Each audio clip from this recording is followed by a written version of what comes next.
Hola, ¿qué tal? Bienvenidos a un nuevo episodio de Enrola 2. Estamos aquí otra vez, otra semana, desde la capital. Muchísimas gracias, en verdad, a toda la gente que nos apoya. Muchísimas gracias a todos ustedes por suscribirse, por compartir nuestros videos, por comentarlos. Estoy aquí con mi compañero Carlos y con un invitado de lujo. Excelente. Que tenemos en medio. Un invitado más, de nivel. Pero bueno, antes de empezar, quiero dar las gracias primero a nuestro invitado. Muchísimas gracias por estar aquí, Max, ya lo vamos a presentar. Y también agradecer a las marcas que nos están apoyando. Entre las de siempre que tenemos ahí a destacar, que tenemos la participación de la marca Alien Babes, que aquí tenemos algunos equipos que pueden adquirirlos y encontrarlos por medio de sus páginas, así que cualquier contacto directamente con los chicos, ¿no? Y nos están apoyando hoy. Muchísimas gracias. Y de ahí agradecer también a Manavis, una de las marcas ecuatorianas que produce productos de cannabis medicinal, ¿no? Con CBD. De CBD. Tenemos también a Cañabrava Grow Shop. Si necesitas productos para tu cultivo, para tu espacio de cultivo, para tu jardín, puedes encontrarlos con ellos. Y Crazy Bat Organic, que son una línea de productos orgánicos para cultivo también. Entonces, bueno, arrancamos, bro. Sí, yo creo que podemos presentar aquí. Ahora sí, por favor, preséntenos aquí a nuestro invitado. Quiero dar las gracias hoy. Estamos aquí con la presencia de Max Paredes. Max Paredes es un experto en el tema de políticas de drogas, ¿no? Y vamos a analizar mucho la temática en este capítulo, que también tiene mucho que ver con lo que viene ocurriendo en el contexto actual. Nuestro contexto actual en Guayaquil, país, Ecuador, ¿no? En Guayaquil, Ecuador en general. Ajá. En general, ¿no? Entonces, bueno, es un tema que tiene se tiene bastante que conversar, así que, bueno, te dejo el espacio ahí para que también te presentes, Max. Muchísimas gracias por estar aquí y por tu tiempo, bro. No, más bien a ustedes, chicos, muchas gracias por la invitación.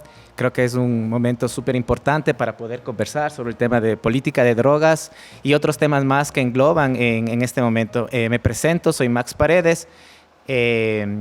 Actualmente estoy trabajando en el Patronato San José. Tengo 3 proyectos a cargo, uno de erradicación de trabajo infantil, el otro de habitantes de calle y el otro de un tema de uso y consumo de drogas en el DMQ. Entonces, eso es lo que me dedico actualmente. Sin embargo, el tema de política lo venimos trabajando desde la sociedad civil con algunos compañeros. Entonces, a las órdenes. Estoy listo para conversar un tema tan importante, ¿no? Empecemos un poco por lo actual, ¿no? Para la gente que quizás no lo sepa, que nos esté viendo, en Guayaquil, Ecuador, se han dado bastantes hechos de violencia que mucho tienen que ver con gestiones carcelarias, gestiones de políticas públicas, gestiones que se han venido dando a lo largo de los años, que quizás tú puedas profundizarnos un poco más, pero quisiéramos saber cómo está involucrada la política de drogas, la política actual de drogas, en el contexto actual que tenemos. Si es que tú ves que hay una relación, si es que hay una vinculación, si es que quizás hubiésemos hecho una cosa mejor, evitar este contexto. ¿Cómo lo ves tú? Claro, a ver. Creo que lo más importante es comenzar a entender cómo es el proceso de la política de drogas en el país. ¿Cuáles fueron sus primeros pasos y cuál fue su retroceso? ¿En qué año comenzó a retrocederse? Y las causas que ahora lo estamos teniendo mucho por las malas decisiones políticas. Yo creo que lo más importante es ver que en los primeros años, hasta el año 2016, tenías una política bastante progresista, una política de drogas que se conectaba con el mundo global, tanto con lo que estaba pensando otros países en el mundo. Éramos pioneros en el tema de reducir daños para el uso y consumo de drogas. Sin embargo... ¿En qué año sitúas esto, perdón? Estamos hablando desde el año 2008, cuando hubo el indulto a las mulas. Salieron 2.200 mujeres que por temas de tráfico de drogas ya tenían una cierta cantidad y se les indultó. Desde ese momento comenzó a generar en el país una política bastante pensada en el ser humano y no tanto en la sustancia. Llegamos así varios temas alrededor de la política de drogas hasta el 2016 y creo que ahí hay un corte súper fuerte al regresar a querer modificar los umbrales de drogas o lo que todo el mundo conoce como las tablas de drogas. ¿A qué me estoy refiriendo? En el año 2015 Ecuador es pionero en la región para sacar unas tablas que te decían que no había prisión preventiva por tener sustancias y básicamente si vos tenías una cierta cantidad en cannabis, me parecía que era de 300 gramos, tú tenías ahí sí una sanción o acudías más bien a un tema penal. ¿Qué es lo que pasó? En el año 2016 se hizo un retroceso, es decir, por mínima escala ya había una sentencia, ya te privaban de libertad y también se redujo las cantidades que podías tener. Y eso llegó a que las personas puedan tener, o se malinterpretó más bien el discurso sobre la tenencia y porte de drogas en el país. ¿Y a qué se debió ese retroceso? Perdón, Max. Mucho de esto en estos años, Semplades salió al territorio y la sociedad todavía no estaba educada para esta nueva avanzada, para esta nueva política de drogas. Y el mayor conflicto que se tuvo entre la sociedad y la política o el Estado era todo ocupaban al tema de drogas. Es decir, en el territorio salían las campañas y decían, el mayor problema que tiene aquí la sociedad es las drogas, es las drogas. Ya, sí, las drogas podría ser un buen inicio, pero ¿cuáles tipos de drogas era el problema? Cuando comenzaron a hablar sobre cuáles son los tipos de drogas, nunca comenzaron a ver que el alcohol era la sustancia que más problemas causaba o la sustancia que más conflictos se tenía en el territorio. El alcohol es una de las principales sustancias que genera violencia alrededor de las comunidades. Y entonces eso comenzó a distorsionarse y todo se lo mezcló en un solo saco. Y creo que eso fue una debilidad enorme del gobierno. Estamos hablando más o menos por el año 2015-2016. Posterior a esto, que se cambió las tablas, comenzaron a detener a más gente que consumía droga en cada uno de los espacios. El problema de esto es que al retener mucha gente, a privar de libertad a la gente, dentro de las cárceles tienes que aprender a sobrevivir. Y aprender a sobrevivir quiere decir que o te haces parte de una banda o te haces parte de una institución, o si no, pagas. Y entonces muchas de las personas que eran privados de libertad no tenían recursos y les tocó ser parte de estos círculos internos por un tema de supervivencia. Esa es mi lectura y creo que por ahí es lo que radica, comenzó a hacinarse más del sistema penitenciario. Llegamos al pico hasta el año 2020 que teníamos el registro, que antes teníamos la información de cuántas personas iban detenidas por el tema de drogas. Llegamos a 11,000 personas privadas de libertad por temas de drogas. ¿De cuántas? De las 40,000 que teníamos. Entonces, eso es una crisis total porque tienes una bomba de tiempo adentro que cualquier momento esas personas es lo que pasó. Necesitan sobrevivir, claro, como tú lo dices, es una fórmula muy del prohibicionismo, ¿no? Porque tú me enmarcabas esto de que la sociedad y el Estado tienen otra lectura de estas tablas, ¿no? Mucho se comenta popularmente de, bueno, esta legalización de todas las drogas a través de estos umbrales, que cuando son herramientas jurídicas, ¿no? Cuando son herramientas que permiten diferenciar a un consumidor de alguien que está vendiendo, ¿no? Drogas.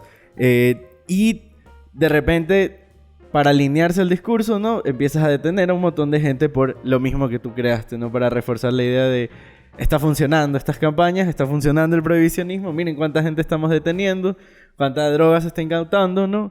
Y al final termina en esto que vemos ahora, ¿no? Como dices, la gente necesita sobrevivir en las cárceles y eso es lo que siento que se tapa a veces con un dedo, ¿no? El decir, ok, sí, se detiene a toda esta gente por estas cantidades de droga, pero ¿qué pasa adentro? No, al final del día, ¿en qué se vuelve esa gente sino peones en esta cuestión?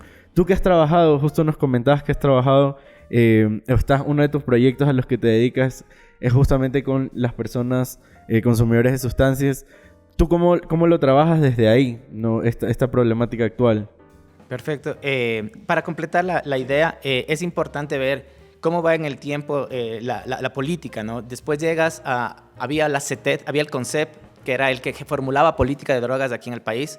Después se transformó en la CETED y después en la Secretaría Técnica de Drogas y después en el año 2017 desaparece la CETED. O sea, se elimina la CETED por no sé, cuestiones políticas, por cuestiones, no sé qué pasó, pero eliminaron la CETED y dividieron las actividades que tenían o las tareas que tenía la CETED, dividieron o bien policía o bien salud. Y no hubo un punto intermedio para poder ejercer una política más para las personas. La gestión social. Una dices. gestión social, básicamente. Y el tema de drogas, básicamente, es un tema social.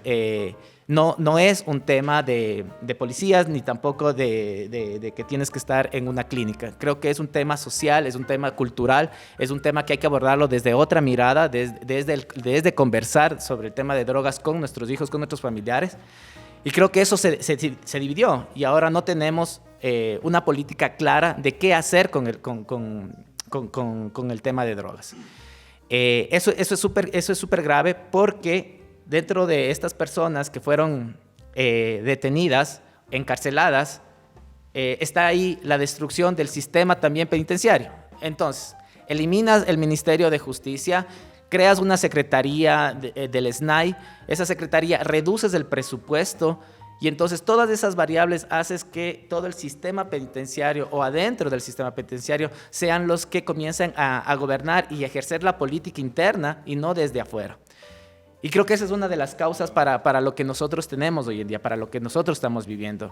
Es muy importante comenzar como una mirada prospectiva, es muy importante comenzar a ver el tema hacia dónde vamos nosotros como país, qué es lo que queremos como país. Y creo que lo principal que tenemos que comenzar a pensar es lo que dice Jorge Paladines, es otra vez, nuevamente, hay que quitarle esa base social al narcotráfico.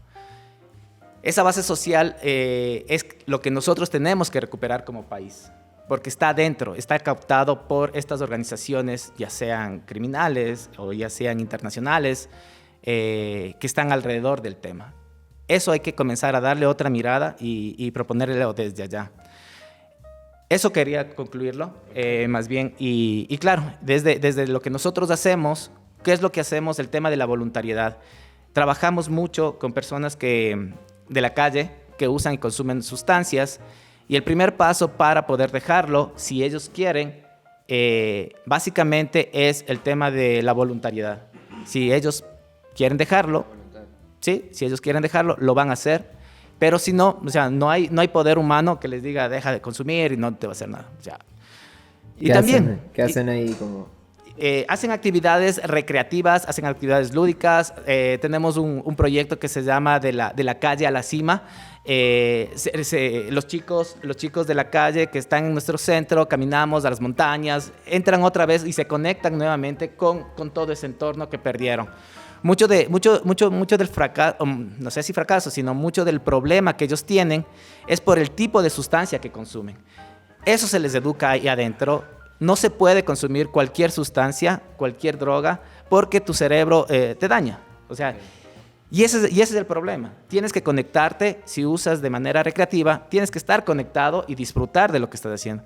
El problema de la calle, el problema de este espacio, es que tienes, o no, como no estás educado, hace que consumas cualquier cosa, y esa cualquier cosa sí te da en la cabeza.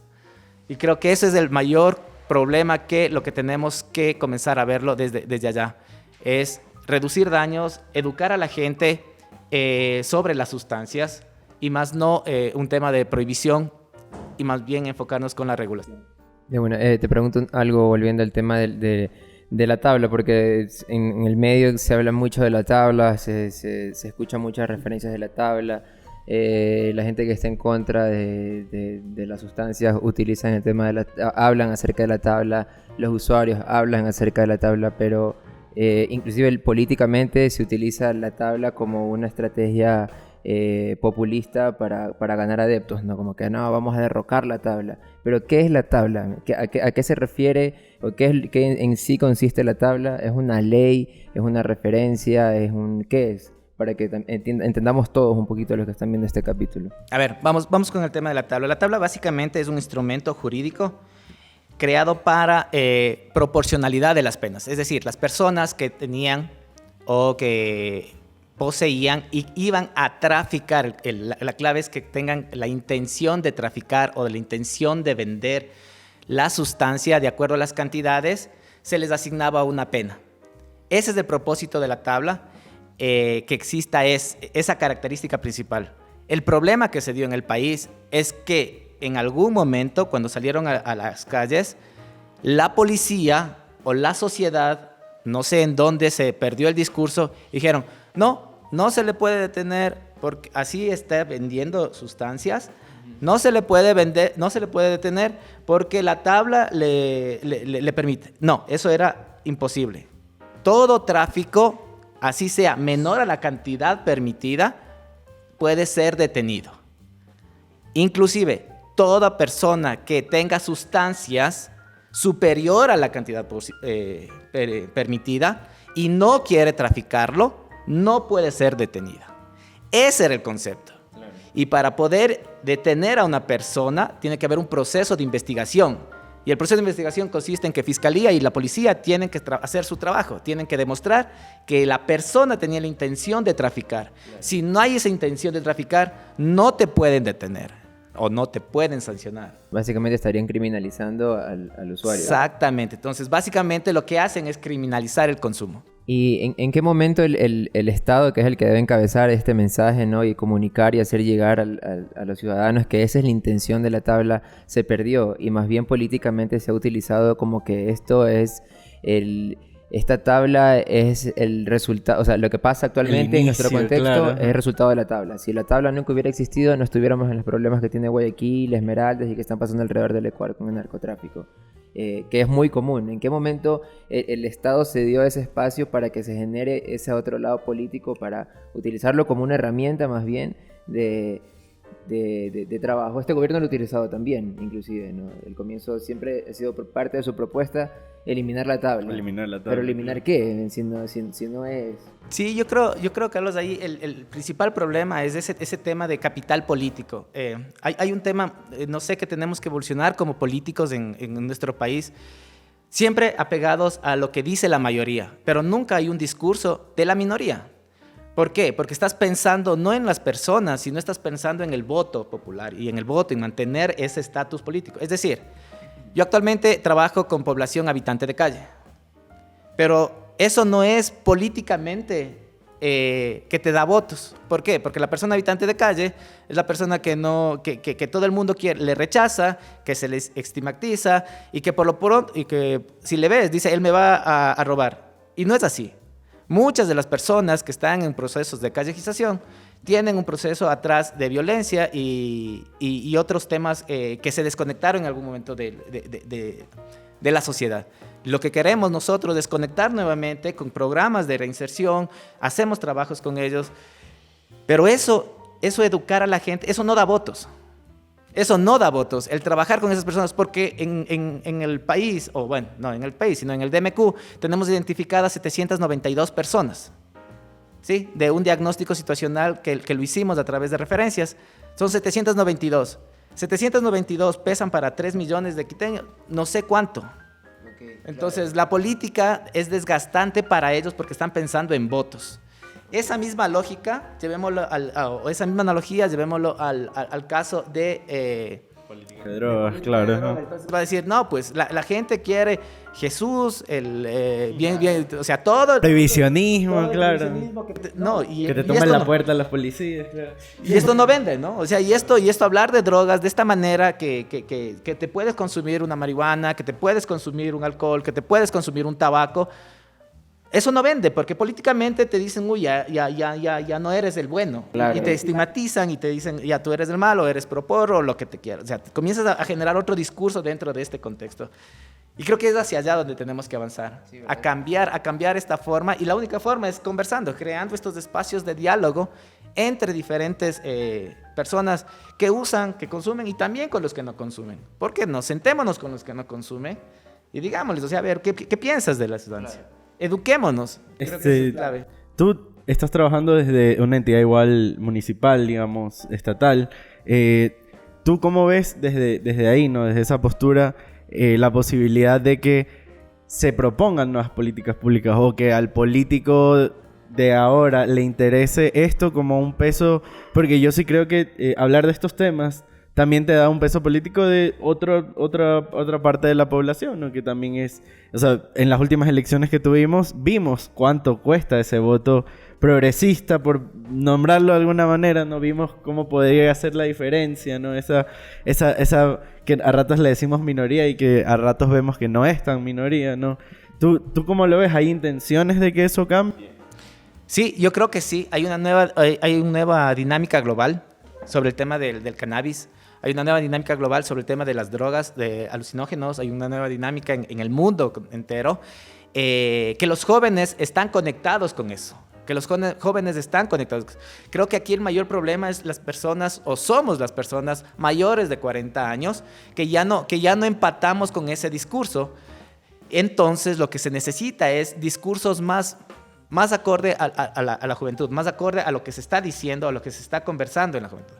Todavía en Quito no he visto un político que salga a hablar sobre el tema de cannabis, sobre el tema de las drogas, tan abiertamente. Creo que ahí es una debilidad. Sin embargo, creo que para las próximas elecciones sí ya van a venir nuevas propuestas en esta mirada. Una simple razón. La última encuesta de educación media, de uso y consumo de sustancias, se la hizo en el año 2016. Ahí salió más o menos que los estudiantes a nivel país, el 12% consume alguna sustancia o alguna droga ilegal.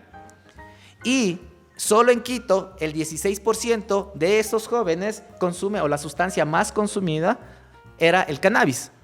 Sin embargo, desde el 2016 hasta acá, estás criminalizando al cannabis. O sea, vas en contrasentido a lo que la juventud, a lo que los jóvenes están en ese medio. Claro. Y entonces ellos se dan cuenta, y dicen, o sea, la política está mal enfocada porque estás pensando desde el prohibicionismo, desde el no consumo, y sin embargo creo que hay que comenzar a hablar esos lenguajes que los jóvenes hablan hoy en día. Entonces, ¿tú ves que existe un futuro prometedor en tema de política de drogas en el Ecuador?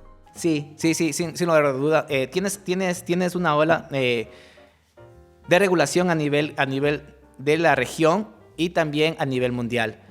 En Colombia tienes una nueva mirada desde la siembra, desde la siembra de la coca, de no criminalizar a los cultivadores, y también al tema del consumo de la coca y también del cannabis, o de la marihuana, básicamente.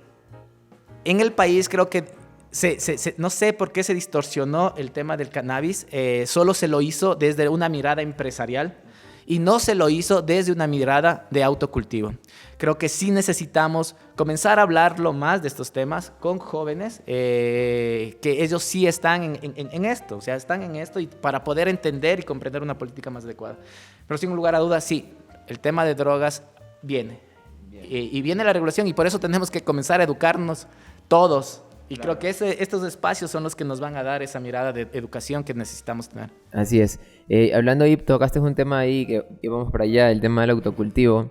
Existe mucha problemática alrededor del autocultivo, ¿no? Vemos que se persigue mucha gente, vemos compañeros que han salido sobreseídos de algún proceso, o que han sido, pues, no, inculpados en algunos casos. ¿Qué recomendación tú le das a este grupo de personas que se dedican, que han decidido por un autoabastecimiento y han utilizado el autocultivo como esa herramienta, no con la intención de un tráfico, sino con la intención de autoabastecerse y apartarse de ese camino? ¿Qué recomendación le das tú en el caso de que llegase a tener un inconveniente? ¿Qué es lo que deben hacer? ¿Cuál debería ser su posición?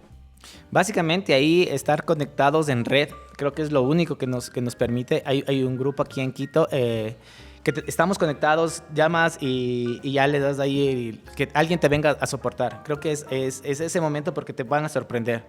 Entonces, yo diría, lo que primero que tienes que tener es que tu planta que la tienes en tu casa no la utilices para traficar, para vender. Eso es el primer consejo. O sea, si te ven que estás vendiendo, te van a coger de alguna manera o te van a tratar de llevar a la cárcel. Eso es indudable. El tema, si lo haces por un tema medicinal, ten la receta de las personas o de las personas por quien estás entregando esa sustancia, justificando un poco el tema de la planta. Pero yo le apunto perfectamente al tema del autocultivo, para poder reducir mucho este microtráfico, que no me gusta decir la palabra, pero esa comercialización en pequeñas escalas, y también para poder reducir daños en el uso y consumo de sustancias de los jóvenes. Yo me iría por allá. Y sí, comunicar inmediatamente en red, creo que es el único apoyo que necesitas ahí. Chévere. Dijiste algo también ahí interesante en esta parte. El tema de tener las plantas, ¿no? Y hablaste algo de que tener una planta y no comercializar, ¿no? Pero existe, ¿cómo diferenciamos ahí? Porque seguro existe mucha gente que se dedica al autocultivo y dentro de lo que hace, tal vez comercializa, y dentro de la comunidad de autocultivadores lo ven como algo más artesano, ¿no? Porque están hablando de que tienes una planta te produce una cantidad pequeña, de esa utilizas algo para ti y algo para tal vez cubrir esos gastos que producen eso. ¿Cómo tú separas eso, que eso existe, ¿no? ¿Cómo separas eso de llegar a poder llamarlo tráfico, ¿no? Porque tal vez llamarlo como tráfico viene a ser... Sí, ya te vas a inculpar, ¿no es cierto? Claro. Yo lo vería, ¿sabes cómo? Hacer trueque, hablarlo no desde la venta, sino hacer un trueque, un cambalache, regresar a la otra lógica. Creo que esa es la estrategia que puedes hacer o que se podría llevar al cambio. Creo que es la única forma hasta que se regularice, porque no está ahí. Sí te pueden sancionar si tú estás... si no tienes los permisos, si no tienes todo el tema, o por lo menos si no te llegan a dar una sentencia condenatoria, te van a coger y te van a privar de libertad por un tiempo hasta el proceso de investigación. Entonces ya es pasar un mal rato, a eso me voy. Claro. Y no estás para pasar un mal rato, no estás para pasar 3 meses sin hacer ninguna actividad económica, porque necesitas comer. Claro, ni exponer a la familia, a los tuyos. Y ¿no? todo el contexto que está atrás. Todo ese sistema penitenciario que quien verdaderamente termina afectado es la familia, ¿no? La familia y la persona que tiene que solventar su, digamos, sobrevivencia dentro de estas instalaciones. Tú nos decías que ves mucha esperanza, ¿no? En el tema de políticas de drogas. ¿Tú lo dices porque ves a gente enfocada en presentar estos proyectos o porque ya dentro de otras instituciones quizás hay otros proyectos que se están trabajando, pensando para que haya este progreso? ¿De dónde viene esa alegría, esa esperanza en mejores políticas de drogas? ¿En qué la soporta? Yo creo que el único soporte que tiene aquí es la visión global. La perspectiva global es muy importante en el tema de drogas. El tema de drogas no está desconectado del mundo. O sea, ese es el horizonte que te da, esa es la cancha que está marcada. No te puedes apegar de ahí y entonces tienes que ir viendo o leyendo, tener esa capacidad para poder entender lo que está pasando en la región, lo que está pasando en América, lo que está pasando en Colombia, en Europa, en Estados Unidos. Y entonces tienes ahí, dices, es esperanzador. Claro, porque por ejemplo tenemos ahora un Biden, ¿no? Que medio tentó a todo el mundo diciendo que iba a despenalizar federalmente el cannabis, ¿no? Y eso... Indultó supuestamente. Descriminalizar, ¿no? Y va a descriminalizar. Entonces, todas las personas que están sentenciadas por el tema de cannabis, también puede darse que van a salir. Y entonces, esa política, va a haber un rebote. Dices que si tío Sam pone el ejemplo, lo seguimos. Sin embargo, siempre topamos esto de que este país particularmente tiene mucho avance en este tema, pero financia estas luchas en otros, ¿no? ¿Cómo lo ves ahí? Claro, es las dos caras que tiene Estados Unidos y eso quería llegar. Y claro, sus políticas del muro, digámoslo así, del muro para adentro, son bastante abiertas, bastante conocedoras de los derechos hacia las personas que usan y consumen sustancias. Sin embargo, expulsan una política, o del muro para afuera, está una política que se cuenta muertos, se cuenta guerrillas, se cuenta armas, y con el mismo contexto de drogas. Y entonces hay que comenzar a tener esa visión como Sudamérica, entender esto y unirnos. O sea, yo creo que el tema de unirnos en la región para poder generar una política integral de drogas de la región sur. O sea, ¿por qué no? ¿Por qué no unirnos con Colombia, Chile, Uruguay, Brasil, que ya viene? Una política colectiva. Y lanzamos una política integral, lo que era el sueño de UNASUR. O sea, no era mal pensado tampoco.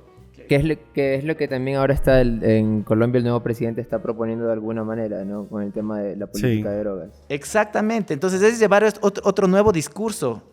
Y posiblemente, por eso digo, es esperanzador que vamos hacia allá, vamos a un proceso de regulación. Lo que no está bien es que en el país todavía no se comience a debatir estos temas en las casas, en los hogares. Porque se viene, o sea, la regulación o el abierto, yo desde lo que yo entiendo, el tema de drogas, en unos 5 a 10 años, esto va a ser un boom y no estamos preparados. En cambio, ahí nos va a pegar 2 veces más. Si nosotros no comenzamos a educarnos sobre las sustancias, sobre lo que es el peligro de las sustancias, cómo consumirlas, los usos de cada una de las sustancias, cómo identificar esas sustancias que no son las adecuadas, nos va a pegar 2 veces a nosotros. Y es por eso que si estamos hablando de una política de drogas, tenemos que pensarla en comenzar a educarnos, hablar de drogas en todos los espacios y de manera sin tabús, de manera abierta. Excelente. No, me parece fundamental lo que acabas de decir, ¿no? Y digamos, es como una pregunta, la lanzo, no es algo que me tienes que responder, pero se me ocurría justamente cómo atacar, ¿no? Atacar quizás es una palabra muy fuerte, cómo llegar al grupo que es la familia, ¿no? El núcleo principal de la familia, que es a ratos la bandera que utilizan, ¿no? Los medios conservadores, entiéndase como medio, un lugar donde te desarrollas, así como el Estado, la escuela, la iglesia, etcétera, ¿no? ¿Cómo llegar a esas familias, a esos núcleos que están envueltos por ya otros imaginarios que les dicen, no, hay que proteger a la familia, entonces no se habla de drogas? No, al contrario, hay que proteger a la familia, por eso hay que hablar de drogas. Ese es el discurso. ¿Y cómo llegas a la familia? Hay que hacer educación de calle. En el país no hay educación de calle y creo que esto es importantísimo resaltarlo. La única manera de poder prevenir es salir a la calle y conversar en la calle, conversar donde están los jóvenes, conversar en todos los espacios sobre los temas que necesita la sociedad. No está la educación desde un espacio solo académico, solo colegio. No, la educación está en otros espacios, en donde socializa la gente, en donde está la gente. Vamos nuevamente a la calle, vamos a educar a la calle, una campaña de educación de calle. Necesitamos urgente en los semáforos hacer unos BTLs de semaforización y hablar sobre el tema de drogas. O sea, ¡boom! Impactan súper fuerte y estás diciendo, estás educando. Y la única forma, yo creo que por ahí es. Me parece súper interesante. Ese es el camino, sí. Y Max, por si acaso, aparte de trabajar en el DMQ, ¿de qué otra forma, aportas alguna otra forma dentro del tema de armar políticas de drogas en el Ecuador? Sí, me reúno con mis compañeros de Parametría. Parametría es una organización de la sociedad civil. También trabaja mucho con el tema de drogas. Llevamos estadísticas. Me reúno con ellos y creo que de ahí hacemos estas mesas técnicas para poder entender un poco de lo que se trata y hacia dónde estamos y qué es lo que hacemos, básicamente. O sea, cuál es esa debilidad de la política aquí en el país. Perdón, ¿qué es lo que hace Parametría? ¿Qué es Parametría? Y para los que nos han visto el programa y están muy interesados acerca de más información en tema de política de drogas o lo que hablamos, ¿no? Educarnos, hay mucha gente que se quiere autoeducar y va mucho más allá. ¿Qué es Parametría? Parametría es una organización que se dedica básicamente a hacer investigaciones sobre los relacionados al tema de drogas. ¿En dónde les pega más el tema de localmente? ¿En cuál? Localmente. Hicimos un estudio sobre pescadores artesanales súper interesante. Entonces vimos el tema de cómo impactaba el narcotráfico a las familias de los pescadores y les llevaban a Estados Unidos o a Centroamérica. Y claro, les detenían en alta mar y esa detención en alta mar, ellos veían como que no son violentados sus derechos, sin embargo eran encadenados en alta mar y dependiendo el criterio del barco, digamos, del norte, les llevaba a Centroamérica y en Centroamérica tienes de 15 a 20 años por el tema de drogas o si no, te cruzaban y te llevaban a Florida y ahí te daban de 8 a 12 años, que es allá el tema de drogas. Entonces, es súper interesante, se llama el libro A la Deriva. Ya les voy a dejar aquí para que lo puedan ver, lo puedan analizar. Es súper interesante. Eso nos dedicamos a hacer estudios. Interesante, Max. ¿Alguna pregunta tienes, Cookie? No, me parece que hemos abarcado bastante del tema de políticas de drogas. No sé si tú quieras preguntar algo más. Pues yo creo que no, creo que sí hemos tenido muchas preguntas. Sí, Seguro después de esto ya vamos a salir más preguntas, pero ya. No, y ojalá cuadramos una segunda. Claro, ojalá podamos tener otra oportunidad contigo, O Max. sea, sí, de básicamente conversar. para poder analizar otro tipo de situaciones, otro tipo de cosas y seguir enviando ese mensaje que de alguna forma aporta con lo que hablamos, ¿no? El centro de poder cambiar esto es la educación. Entonces, esta es una herramienta que comunicamos y de alguna forma educamos dando un mensaje y una perspectiva diferente, ¿no? En tu lado, desde tu punto profesional, un análisis súper interesante acerca de lo que pasa en Ecuador, ¿no? Entonces, muchísimas gracias, la verdad, Max, por todo el tiempo, por la apertura, por estar acá, por darte la cita aquí. Sí, la verdad es que esperamos tenerte en una otra ocasión. Seguramente estarás en otros proyectos y nos gustaría también hablar acá al respecto de esos proyectos para que la gente también sepa cuáles son los caminos que estamos tomando y que quizás lo que te dicen los medios tradicionales no siempre es lo que es. Es cierto. Cookie, Carlos, muchas gracias al programa. Más bien, yo agradecido con ustedes, siempre a las órdenes. Y más bien, en otra ya vengo así más preparado, así con todos los datos. Más números les doy todo. Bien, Muchas gracias, chicos. Un abrazo. Muchísimas gracias. Gracias a Chao. toda la comunidad que nos estuvo viendo y gracias a nuestros auspiciantes también. Así es, agradecemos a quienes hacen este programa posible como Manavis, productos de CBD, tiene shampoo, aceites, lilimentos, jabón, lo que tú necesites y la información de dónde comprarlo aquí en nuestra barra publicitaria. Asimismo a Caña Brava Grow Shop y Crazy Bat Organic, dos de nuestros grandes auspiciantes que tienen todo lo que tú necesitas para tu cultivo. Tienen preventivos, enmiendas orgánicas, microorganismos, todo lo que necesites para tu cultivo. También lo puedes encontrar en la tienda de Cana Roots. Así es, y también agradecer al auspiciante del día de hoy que nos ha apoyado aquí, Alien Base, Yes. y cualquier producto que necesiten, vaporización, vaporizadores, pueden encontrar. Ediciones limitadas, así como las que tenemos acá. Plena ahí, con buenos juguetes ahí para los que les gusta divertirse ahí. Así que Entonces, pilas. bueno, muchísimas gracias comunidad, nos vemos.